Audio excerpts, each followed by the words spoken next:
Ja vás tu vítam zase pri ďalšom pokračovaní a ja zase nemám odomknutú mašinu a teraz ma chce ešte zhodiť.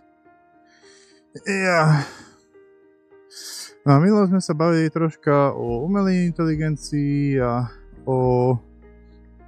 troška aj o Halloweene.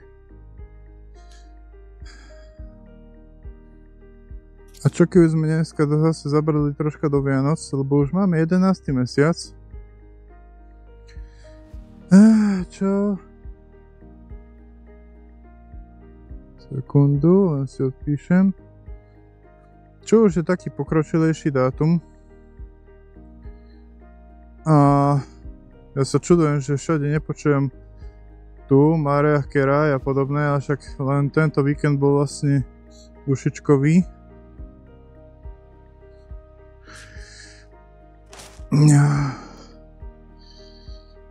A toto video bude pomerne dosť čerstvé, nakoľko ho natáčam utorok a štvrtok ho vydávam. Takže to bude jedno z tých najviac čerstvých videí. Dobre, môžeme ísť. No dneska som chcel natáčať aj ísť niekam zbierať smetí a toto, ale ak vidím, svetlo mi moc nefandí a budem rád, keď natočím toto video, respektíve možno dve, neviem nakoľko mi to vydrží.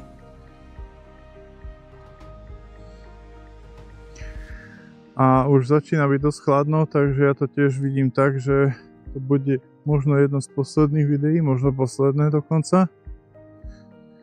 Že už motorečku zazimujem, ale uvidíme, však počasie je všelijaké. Teraz dokonca vraj 10 dní nemá pršať, čo teoreticky by som budúci týždeň mohol ešte stihnúť niekam sa zviesť. Zase som použil aj zadnú kameru, takže dúfam, že pôjde, že sa nič nepokazí a že budem môcť sem tam strihnúť zábery z nej. Aspoň sa pozrieme, či sú to nejaké zbytky výzdob. Tuto nebola asi žiadna výzdoba. Tento Intermoto obchod je tu od dvoch, čo si pamätám. A furt tam má nejaké puklice a takéto hovadiny a fakt si neviem predstaviť človeka, čo tam ide nakupovať. A tuto naľavo býval bože, jak sa to volalo? Pekelný hell. Proste nejaký klub, ktorý mal nejaké peklo v sebe v tom názve. A tuto The Queen's Club má ešte stále výzdobu. A tuto ešte táto mali výzdobu v tomto. Ale to tiež dali preč už. To zrýchli. Ježiš, to budeme tuto čakať?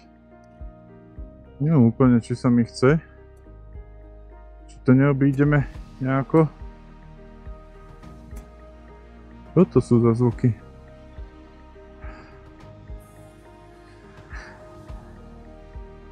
No a ja som troška aj študoval, že ako to vlastne funguje v tých halloweenských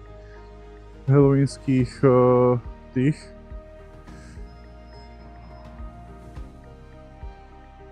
zvykoch v iných štátoch. A v Mexiku teda je to tak, že vyťahnú fotografie tých svojich zosnulých a sviečky a tak okolo doma si ich rozprávajú sa s tými podobizňami, lebo vraj vtedy vlastne je tam to spojenie v ten deň skrz tú fotografiu, tak sa rozprávajú a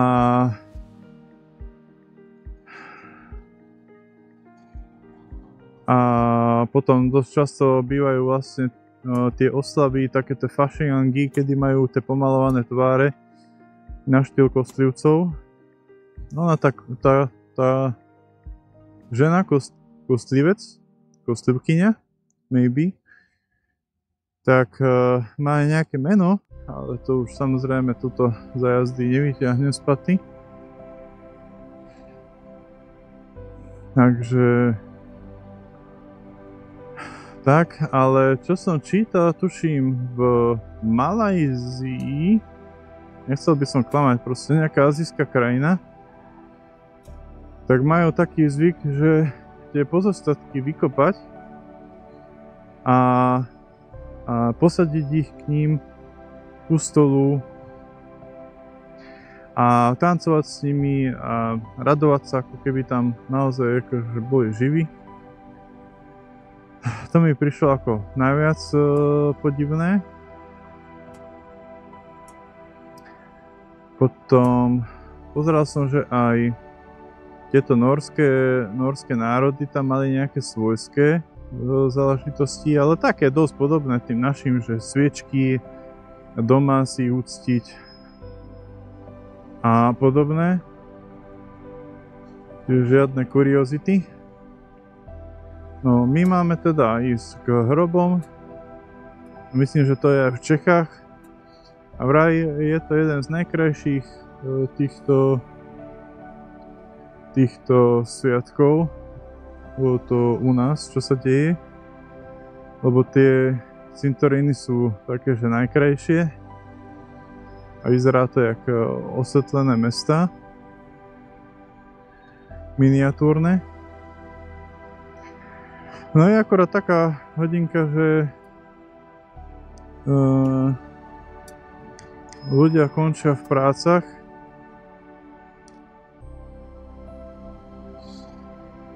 Čo tu počujem sanitku? A ide za nami.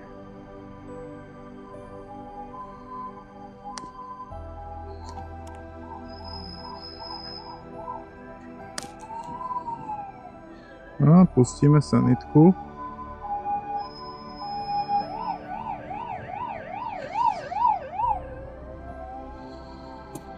Dobre, mestila sa cez protismer.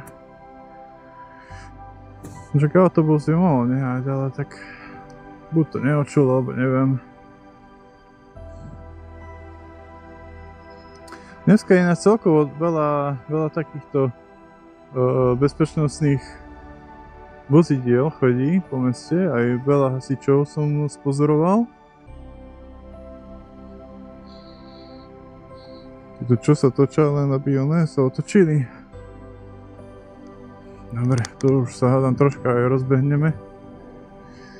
Aj bože, pôjdeme asi cez klasiku pod oný mostek a tady pôjdeme ďalej a dneska sa zoberieme na jednu dedinu, ktorej názov si samozrejme nepamätám, ale určite ho spolu naň prídeme.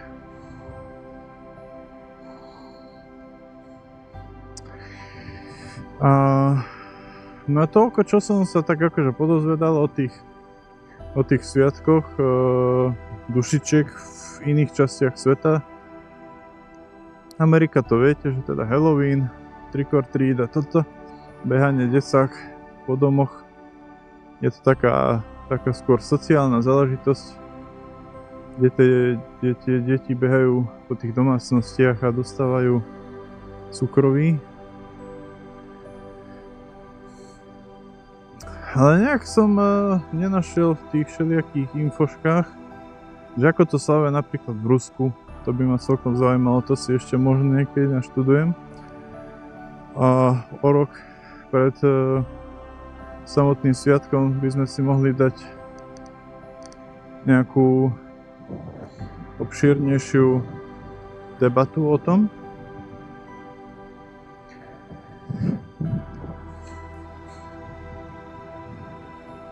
No. Ježiš, ešte tu je ona. Čo sa deje v tomto meste? A tak lepšie, keby som išiel na veľký kruhač.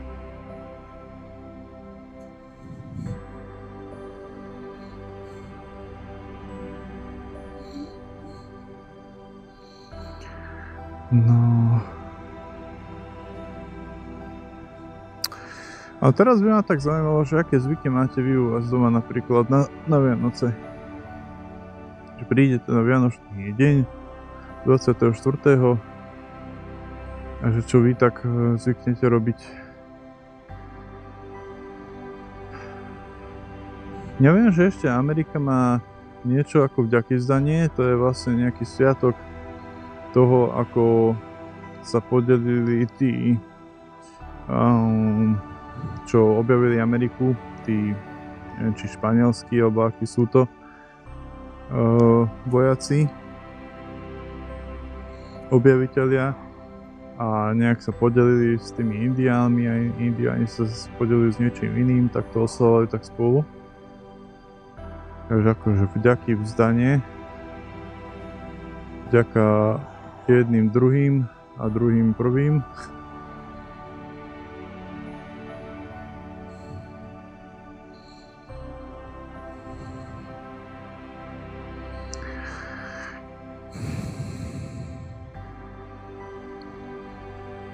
No a čo sa Vianoc týka v USA, čo sa tam podáva ako hlavné jedlo? Na to vďakyzdanie viem, že morka.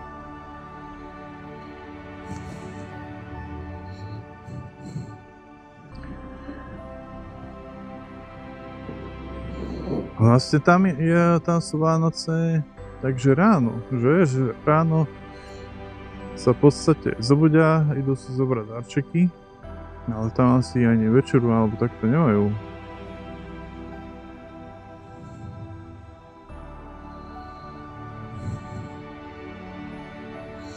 No ale viem čo, napríklad na Ukrajine, tak tam ospevujú vianočných pavúkov, že si zdobia stromčeky pavučinami, že tých pavúkov tam oslavujú, lebo vraj tí pavúci, keď bolo jezuliatku zima, tak prišli a z tej pradze, čo oni robia, z tej pavučiny, utkali nejakú deku či čo a zabalili ho do toho, bolo mu teplo.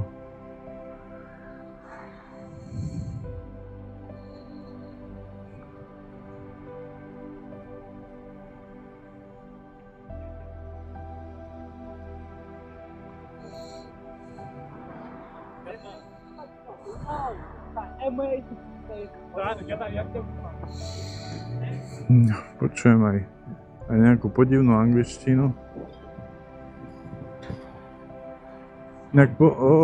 Vyčistil som si brzdy, minule mi dosť škrípali alebo škorčalo niečo v tej oblasti brzd, tak som si to so sprejom brzdovým čističom vyumýval. Dosť to ustalo, takže hádam super. Myslím si, že to asi bolo v brzde, lebo motor sa nachádza prakticky priamo podo mnou a ten zvuk išiel viac vpredu.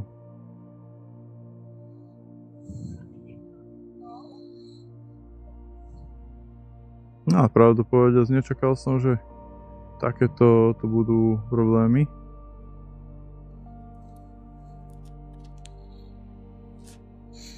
No, vzadu kamera natáča, to vidím v odraze. To je... Mám ísť, ty kokos, alebo čo mám robiť?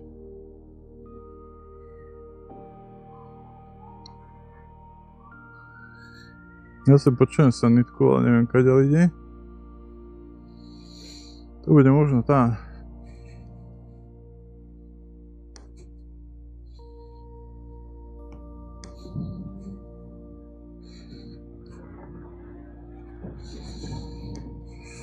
Normálne vykúpenie, že som sa vôbec dostal odtiaľto. Nič, nepôjdeme štandardnou cestou, pôjdeme hentade rovno a uvidíme. Už som zase zabudol, že kadiaľ sa tam ide.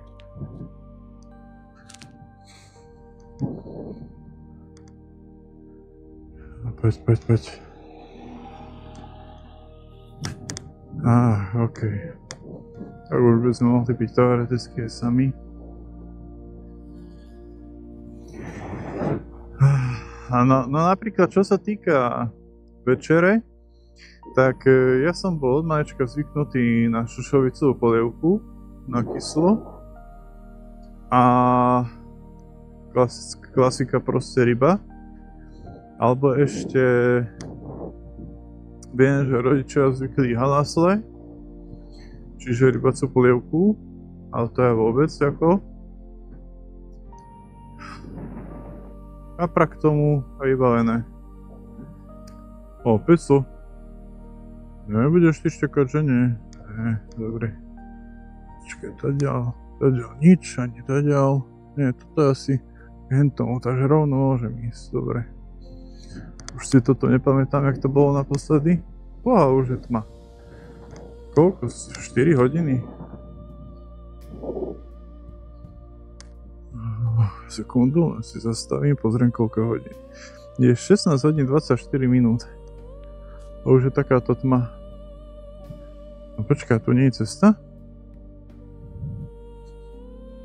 Tu nie je cesta, aha. Že musím ísť tam doľava. Tak, toto je pekný dom. Je celkom pekný výhľad z tejto ulice. Za chvíľku mi bude zima, už to vidím.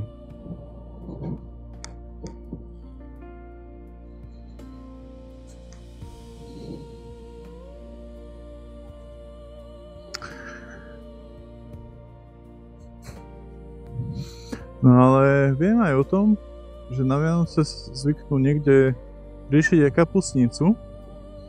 A teda keď kapustnicu, tak býva aj taká, že so zemiakovou kašou. Kapustnica, čo som nikdy... A to už sme boli spolu, aha, tento domček poznám.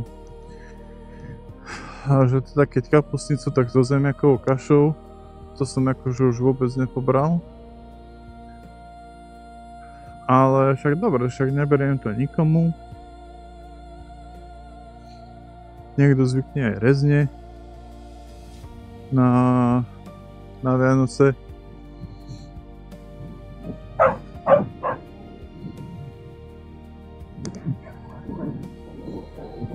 A zvyknete dodržiavať taký ten post, že do večera, že nejesť.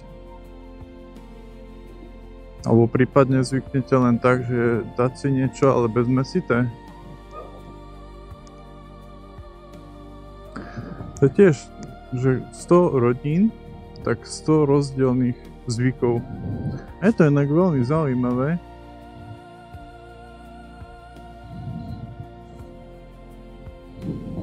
Tento dom vyzerá, aký sa on moc nestarali, ale je to vysoký plot. Není ho moc vidieť.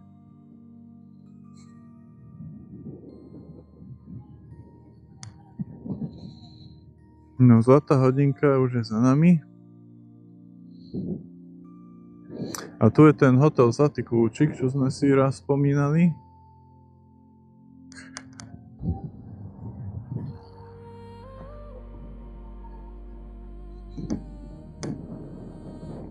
Zaujímavý hotelík.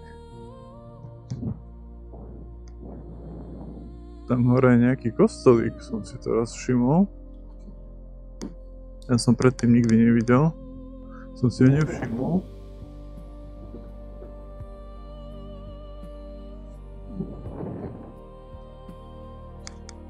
Tak, hopsa. Nič, tuto si zastavím.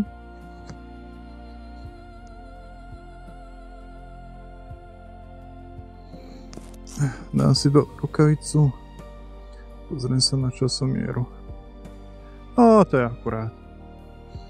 Ja som rád, že ste sa tu stavili, že sme si zase niečo porozprávali aj o tom Halloweene, aj o niečo o Vianociach.